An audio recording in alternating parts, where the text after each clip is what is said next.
настай хүүхдүүдийн цахим хэрэглээг хязгаарлана гэсэн хүртэлх насны энэ талаар та мэдээлэл өгч ирнэ. Судалгааны ажил явагдаж байгаа юм.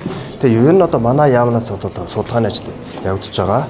Та бүхэн одоо нийт дэлхийн трендийг харуул яг 16 насны хүүхдүүдийг одоо тодорхой хэмжээгээр сошиал орчинд хязгаарласан эрх зүйн байдал болон хууль боловсруулж явж байна.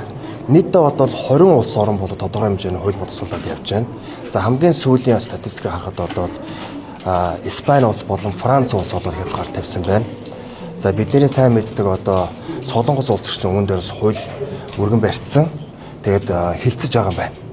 Австрали улсад хамгийн их хэмжээнийг одоо хэрэгжүүлж эхэлсэн өнгөрсөн оны 12 сард. За яагаад ийм зүйл одоо сүүлийн үед их яригдчих эхэлсэн бэ гэдэг шалтгаан нь бас судалж үзвэл нэгэсэндээ одоо өсвөрийн насны хүүхдүүд хамгийн сошиал буллингд өртдөг юм байна гэсэн судалгаа гарсан. За энэ нь бол тухайн одоо хүүхдийн ирээдүйд нь маш одоо хор нөлөө авчирна. Ялангуяа янз янзын одоо сэтгэл зүйн өвчтөй болох магадлал өндөртэй. Мөн сошиал орчинд одоо их хэмжээний одоо хууль бус зүйл явагддаг. Нэгэсний одоо хард амхийн 8, биеийн үнэлэлт, мөн одоо хязгааргүй янз янзын хортой контентууд ямар ч фильтргүй гарч байгаа. Энэ бол тухайн одоо яг өсвөрийн насны хүүхд бол их хэмжээний одоо сэтгэл зүйн дарамт болон одоо том траум үүсэх магадлалтай байна гэсэн тийм судалгаа гарсан байгаа. Нөгөө талдаа бол бас сонирхолтой судалгаа гарсан байна лээ. Юу гэхээр яг одоо өсвөрийн насны хүүхдүүдийн яг 2004 оны судалгааг харахад бол яг одоо яг ном уншаад мөн гэрийн даалгавраа хийгээд яг нэг зүйлд анхаарал төвлөрүүлээд фокуслаад хийх нь бол дунджаар бол 23 минут байсан. Одоо сошиал орчин маш эрчимтэй хөгжсөний одоо үр дүнд бол тэр нь 7 минут болсон гэж байна. Тэгээ нэг осондоо бол хүүхдүүд яг одоо гэрийн даалгавраа хийгээд аль эсвэл одоо юм бичээд ном уншаад байх чадвар нь муутсан гэсэн статистик гарсан. Энэ нь бол ирээдүйд тухайн хүнд бол бас бүтээмжтэн тодорхой хэмжээний бас хор нөлөө үзүүлнэ гэсэн тийм олон улсын шинжээчдийн тийм судалгаа гарсан л да.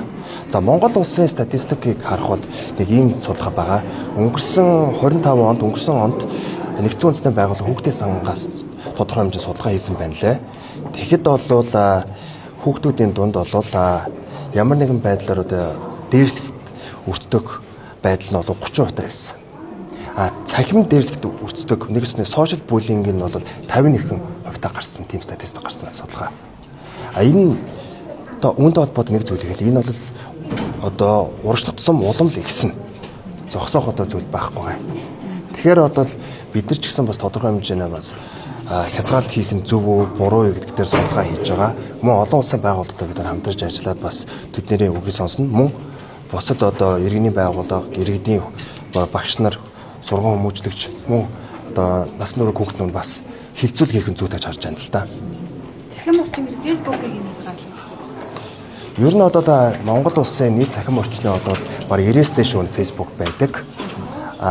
Twitter, TikTok, YouTube бол хамаагүй бага хүн эзэлдэг л дээ.